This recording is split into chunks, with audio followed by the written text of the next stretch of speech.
Your lake's full of bass and grass. Then some agency steps in and says, "It's an invasive species. We've got to treat it. If we don't, it'll take over.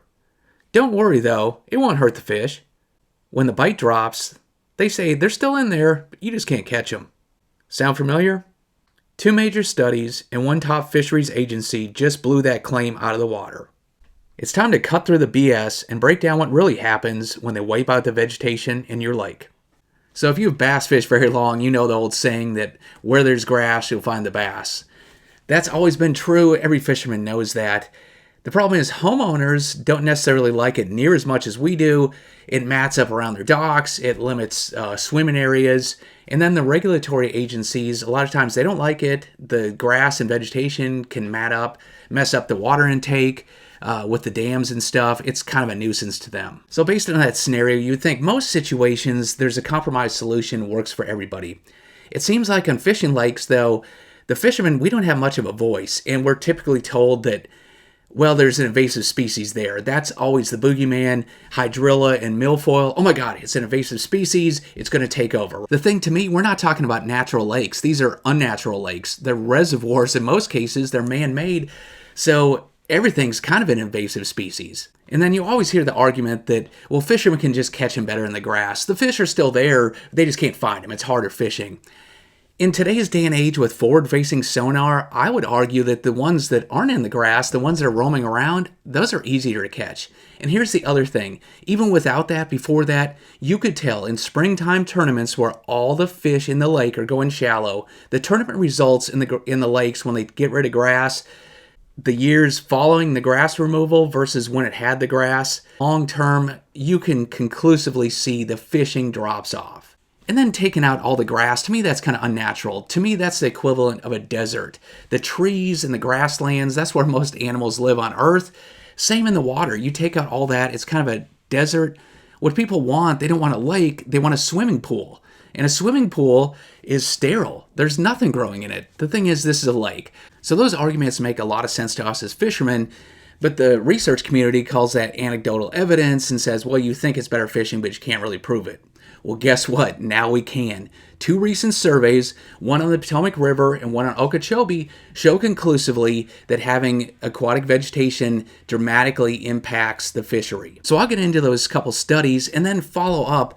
The state of Texas, their Parks and Wildlife Department, which is one of the foremost experts in creating good fisheries and managing them, they actually came out with a recent opinion piece talking about hydrilla, the benefits of it, and how best to manage it so it works out both for fishermen and for homeowners. All right, so let's dive into a couple studies here. And the first one's on Okeechobee. It was published in 2023 in Transactions of the American Fisheries Society. It's a peer-reviewed journal. Now, if you bass fish at all, you probably know about Lake Okeechobee. It's one of the most famous fisheries in the country. It's in Florida, and it's also gone through a number of waves of hurricanes lately.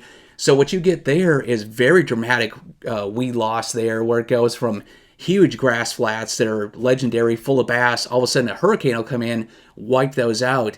What they did is over a couple decades took a look at the fishing there with electrofishing and sampling the vegetation and then comparing, seeing what happened to the populations. So the one thing about Okeechobee, it's almost all shallow. The fish live up shallow, and electrofishing is really effective then. That electrofishing doesn't go down super deep, but when you're in shallow water, it's going to turn out how many fish are in an area pretty conclusively. In terms of the aquatic vegetation, in 12 of the years of the study, hydrilla was the most prominent. But still, most of these, it was like 50% or less. That was for 12 of the years. In 6 of the years, eelgrass was the dominant grass. And then a number of native species were mixed in as well. So let me put up two charts here. I think this will make it pretty clear.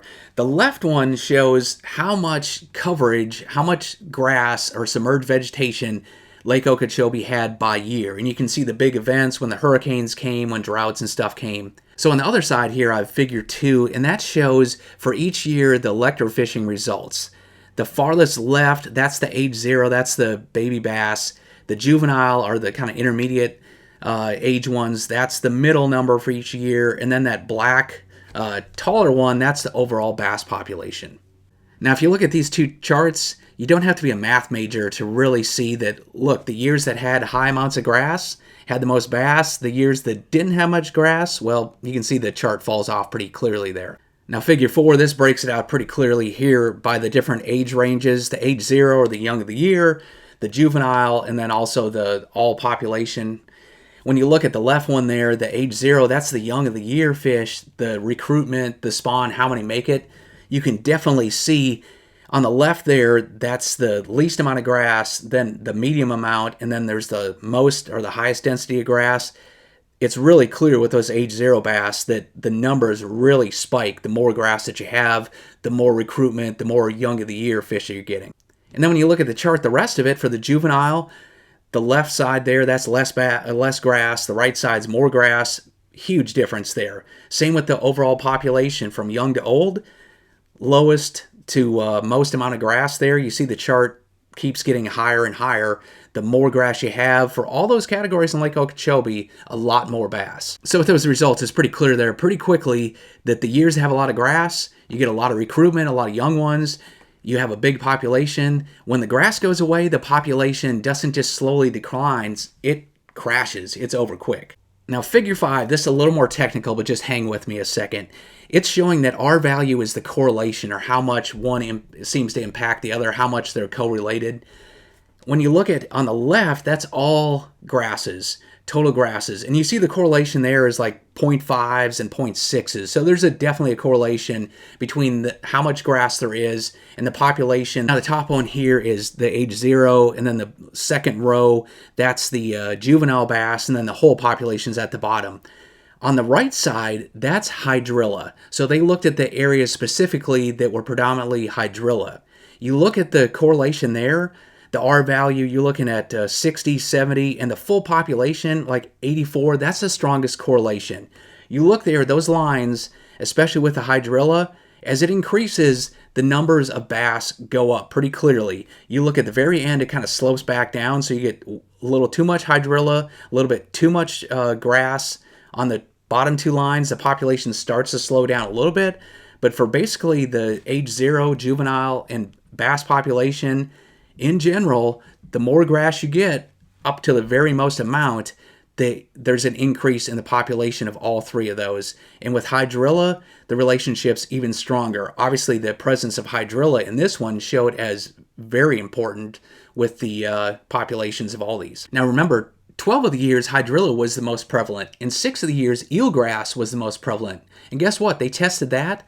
There was no relationship. So the eelgrass was there, but it's not like Hydrilla. It's just not near the quality of habitat for fish that the non-native Hydrilla is. And then the other thing they wanted to check here is just see if angling pressure, was that somehow impacting it? Were people fishing more one year and less the other and stuff? And they did see some trends of when there was more pressure and less. But they also noted that 98% of the fishing was catch and release, and basically they didn't find any relationship between angling pressure and the population of the bass, unlike what they saw with the grass. Now they also measured solids or sediment in the water, and basically to us, that's when the water starts to get stained and muddy and really gritty, where you can kind of almost see like little particles and stuff in there. It almost looks like stirred up sand. And they found that the biggest predictor was if there was vegetation, but there were low amounts of that sediment in the water, that's when the populations were at their very highest. And the other thing that they noted here, once the grass was gone and limited, that it basically acts as a buffer, that you need light in the water, you need somewhat clear water for the vegetation to grow. Once it starts to get turbid, there's no buffer, and it just keeps on, it's a negative downward spiral where it just keeps on getting more and more stirred up. It's harder for the grass to grow. You can't get it clear enough, versus the opposite, where if you have the vegetation, it helps clear it, helps maintain where the grass can grow. So basically, once you take it out, or once it's gone, it's hard to get it reestablished. And one more important takeaway out of this was reestablishing bass and getting age 0 bass was not dependent on how many adults there were. In year 2009, they had their lowest amount of adult bass, the lowest population. But guess what? The grass came back. The habitat, that shallow nursery for this young of the year fish to get in, that is way more important. That drives how many survive and how much the young of the population is growing, way more than how many adults. You don't need a lot to spawn. You need the habitat for those young of the year to hide in. So based on all that, for Okeechobee in particular, they said that really a 20 to 35% aerial coverage in the shallow zones with vegetation, be it hydrilla or native species, was needed to support a healthy bass population. So this brings us to the second study. This was done on the Potomac River, another famous bass fishery. It was done by the Maryland Department of Natural Resources. It was published in 2017 in the peer-reviewed scientific journal, Journal of Fish and Wildlife Management. It's a peer-reviewed journal managed by the U.S. Fish and Wildlife Service. So the Potomac is a legendary fishery, gets tons of national tournament pressure, weekend tournament pressure, weeknight tournament pressure, also recreational traffic. It's mostly catch and release, but it's getting all this pressure on it, and the angling fell off for a period of years. What they wanted to see, was it due to tournament pressure, delayed mortality, or was it as a result of the weed coverage when that fell off on the river? So what they took a look in the study was from 99 up to 2015 angler catch rates and also electrofishing results on the river. So I'll put up a chart on this one, and they documented the amount of aquatic vegetation in the river system. The black dots that you see there, that's actually the number of acres, how much coverage there was in the Potomac River. And then the bars that you see for each year, that shows you what percentage of the shallow areas actually had grass coverage. So that went up and down a little bit. You see what's more dramatic are those black dots, and that's the number of acres that had it. You look at the years in there where there's the gap, and there were tropical storms that hit 2011. They didn't actually even have the data there, but that's what really, you look at 2012, 2014, those years, you can see that the coverage of the grass really drops off. So they had big traumatic events there where, like Okeechobee, you had a lot of grass. All of a sudden, a tropical storm comes through, it wipes it out, and you see that big drop off. So you can see from that chart there, the grass was really thick and abundant in 2007 to 2010. Guess what? That's kind of when the tournament fishing there exploded. The fishing was really good, and the number of anglers and the hours and tournaments and stuff during that period really exploded. So when they looked at the angling pressure, the years that had the most angling pressure, the population of bass that were adults a year and older, that did go down. The years that had less fishing pressure, well, as you might expect, the population of adults was actually higher. So there was some impact from the amount of angling there. Even though it was catch and release, some of those fish were dying off, and it was impacting the fishery. Now, at the same time, the number of juveniles after 2011, after that tropical storm system went through and they lost their grass, the grass was down 57%, and the number of juveniles, those young of the years, dramatically dropped off. But then you remember, in a couple of years after that, around 2014, 2015, the grass rebounded, and guess what? Sure enough, those juveniles exploded both in their numbers and their distribution. So when they looked at both those together, they said they both have a correlation in the bass population, but by themselves, just the amount of grass or just the tournament pressure don't completely explain the bass population. So they estimated the mortality of fish, how many survived, and obviously some of those in tournaments and getting hooked recreationally, that was killing them. But the mortality, when that was greater than 35%, anytime it was higher than 35%, the population declined. So what they noted was that mortality went up and down depending on how much tournament pressure, how much recreational pressure there was on the fishery. But independent of that, no matter if it was high or low, in the years where there was little grass or too much of it, then actually the population would decline. Now contrast that with the years when there was a stable amount of grass or it was increasing. Even if the mortality was really high, tons of pressure, the population of the bass was still increasing. So basically what it showed was no matter how much pressure is on there, as long as you have a moderate amount of that aquatic vegetation and a habitat for those young of the year bass, you're putting a lot more back into the system, you're maintaining it. So once again, one of the clear takeaways of this study was that it doesn't really, the bass population's not near as dependent on how many adults there are, it's how good is the habitat, that shallow grass that is able to recruit lots of those young of the year bass and get productive spawns. That was the key driver of the population. Now they did note again that too much vegetation seemed to reduce the effect and made it almost too thick. So again, everything in moderation. It seemed like moderate amounts of vegetation was ideal. And then the last thing they noted were catch rates versus reality. When the grass went away, guess what? The catch rates didn't fall off. The catch rates actually stayed high. As we know, if you have a 100-acre forest that you get to hunt, and you cut down 90 acres of the trees and there's only 10 trees left, well, guess what? It's going to be easier to find the deer. That's why when you reduce the amount of grass, the fish are just laid bare. They gang up more on docks and the last little bit of grass and stuff, they're easier to catch.